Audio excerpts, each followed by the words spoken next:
নবুয়তের পাহারাদার, জাতির শ্রেষ্ঠ সন্তান হযরত উলামায়ে কেরাম আজকের এই শহীদি চত্বর থেকে ওপেন স্টেজ সংলাপ আসেন। আমরা কাদিয়ানীদেরকে তালিম পাবে সর্বক্ষেত্রেই কাফের প্রমাণ করে সন্তুষ্ট করে ছাড়বো ইনশাআল্লাহ। সর্বোপরি আমি এই মঞ্চ থেকে ঘোষণা করতে চাই, এটা ঐতিহাসিক শহীদি মসজিদ চত্বর। আজকের এই শহীদি মসজিদ চত্বর থেকে আমরা সংবাদ নিয়ে বাড়ি ফিরবো ইনশাআল্লাহ।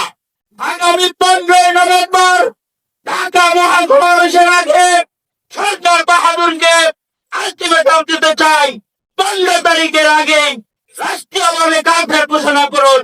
অন্যথায় আমাদের মুরব্বীরা যে কর্মসূচি দিবেন, আমরা এদেশের উলামায়ে কেরামের সর্বশেষ গন্তব্য হলো ইসলামের গন্তব্য, সর্বশেষ পয়গাম হলো কাদিয়ানীদেরকে কাফের ঘোষণা করার আগ পর্যন্ত আমরা ঘরে ফিরবো না ইনশাআল্লাহ, ফিরবো না ইনশাআল্লাহ।